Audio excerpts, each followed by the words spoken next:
जय माता दी दोस्तों, कैसे हैं आप सभी? होली के 8 दिन बाद माँ शीतला की पूजा की जाती है, जिसे हम शीतला अष्टमी या बसोड़े के नाम से जानते हैं। कुछ जगहों पे होली के बाद पड़ने वाले पहले सोमवार या शुक्रवार को भी ये पूजा की जाती है। माता शीतला को आरोग्य और स्वास्थ्य की देवी कहा जाता है। ये पर्व हर वर्ष होली के 8 दिन बाद यानी कि चैत्र मास की कृष्ण पक्ष अष्टमी तिथि को मनाई जाती है। मान्यता है कि जो व्यक्ति माँ शीतला की विधि विधान से पूजा करते हैं, उनकी सेवा करते हैं, उनके घर में कभी भी रोग दुख दरिद्रता नहीं रहती है और सुख समृद्धि बनी रहती है।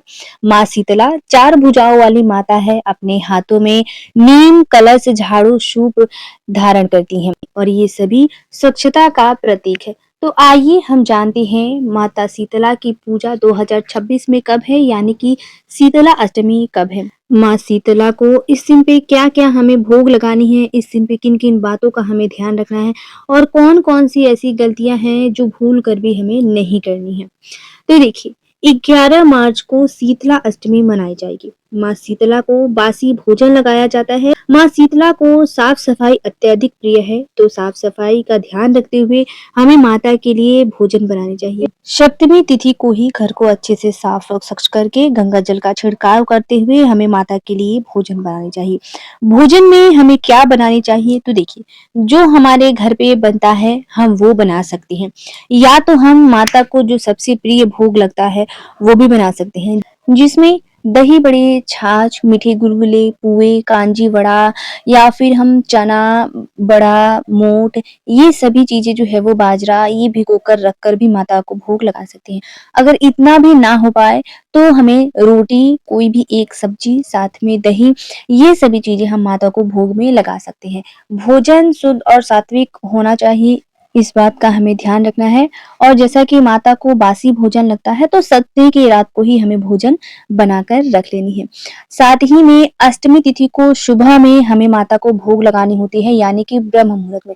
माँ शीतला की पूजा के लिए जो शुभ मुहूर्त होता है वो ब्रह्म मुहूर्त होता है, या इसके बाद हम जो है वो सूर्य उदय से पहले होते होते माता की हम पूजा कर लेते हैं, माता को भोग जो है वो चढ़ा देते हैं तो ज्यादा अच्छा होता है। वैसे कुछ जगहों पर मंदिर अगर कुछ लोग जाते हैं तो वो दोपहर तक जा सकते हैं, यानी कि 11 से 11:30 बजे के बीच तक वो मंदिर जा सकते हैं। लेकिन अगर हम घर में पूजा करते हैं तो ब्रह्म मुहूर्त सबसे शुभ मुहूर्त होता है माता की पूजा के लिए। माता की पूजा के लिए कुछ खास नियम होते हैं, जैसे कि माता की पूजा में ठंडी चीजों का भोग लगता है, ठंडे जल से माता को दीपक हम जलाते हैं, या बाहर कहीं जाते हैं तो आटे का दीपक हम ले जा सकते हैं। इसके साथ ही पानी से हमें माता की आरती करनी होती है। माँ शीतला की पूजा में दीपक, धूप, इन सभी चीजों का इस्तेमाल नहीं किया जाता है। ठीक है, तो ये कार्य है जो हमें ध्यान रखनी है। इसके साथ ही माँ शीतला को नीम बहुत ही प्रिय है, तो इस दिन पे हमें अपने घर में नीम के बंदरवार जरूर लगाने चाहिए। माँ शीतला को नीम हमें समर्पित इस दिन पे जरूर करनी चाहिए। साथ ही में अगर कहीं आसपास नीम का पेड़ पौधा कुछ भी मिल जाता है तो माँ शीतला के नाम से 1 लोटा जल हमें नीम के पौधे के या पेड़ के ऊपर भी जरूर चढ़ाने चाहिए। तो इससे हमारे घर में पूरे साल निरोगी काया रहती है, हमारे घर में रोग दुख दरिद्रता जो है वो आसपास नहीं भटकती। माँ शीतला की विशेष कृपा हमें प्राप्त होती है। इस दिन पे घर में झाड़ू नहीं लगानी चाहिए, या जब तक हम पूजा पाठ ना कर लें तब तक हमें घर में झाड़ू नहीं लगानी चाहिए। माँ शीतला अष्टमी के दिन घर की साफ सफाई की मनाही होती है। इसके साथ ही इस दिन पे हमें ठंडे जल से स्नान करना चाहिए, गर्म जल का यूज हमें इस दिन पे नहीं करनी चाहिए। साथ ही में माँ शीतला की पूजा में हमें नए वस्त्र पहनकर या ज्यादा चटक मटक कलर पहनकर माता की पूजा नहीं करनी चाहिए। माता की पूजा हमें हल्के रंग के वस्त्र पहनकर, यानी कि और बासी कपड़े पहनकर हमें माता की पूजा करनी चाहिए। माँ शीतला को बासी चीजें अत्यधिक प्रिय है, जितना हम शीतलता के साथ ये पूजा करते हैं उतना हमारे लिए लाभ होता है।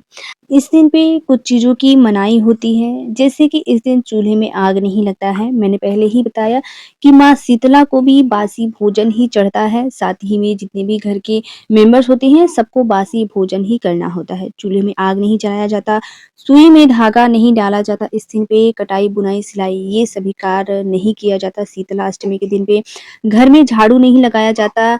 ज़्यादा अगर हम ना भी मान पाएँ तो कम से कम दोपहर तक हमें ज़रूर माननी चाहिए। इस दिन पे घर में झाड़ू नहीं लगता है।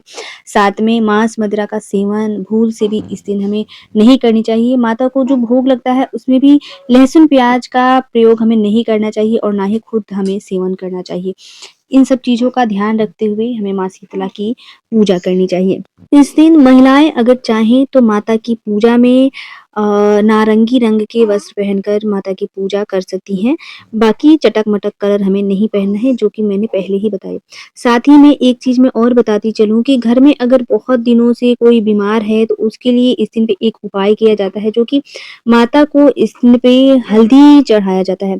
हल्दी माता को चढ़ा के तिलक करके और जितने भी घर में सदस्य होते हैं सबको इस दिन पे हल्दी का तिलक ज़रूर करनी चाहिए। साथ ही में जो व्यक्ति बीमार होता है उनको भी हल्दी का तिलक करना चाहिए। माना जाता है कि माँ शीतला आरोग्य की देवी हैं, तो इससे हमारे रोग बहुत जल्द ही दूर होते हैं और माता से साथ में प्रार्थना करनी चाहिए कि हे माता, हमारे घर के रोग दुख दरिद्रता आप दूर करें और अपनी कृपा हमारे ऊपर सदा सर्वदा बनाए रखें। साथ ही में पूजा के दौरान हमें माता के मंत्रों का जाप करते रहना चाहिए।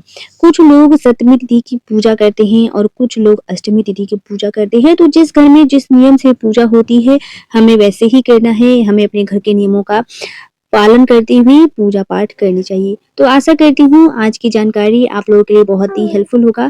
वीडियो अगर हेल्पफुल होता है तो प्लीज़ लाइक और सब्सक्राइब ज़रूर कर दें। तो मिलती हूँ मैं आप सभी से फिर एक नए वीडियो में, तब तक के लिए नमस्कार। कमेंट बॉक्स में जय माता दी ज़रूर लिखें।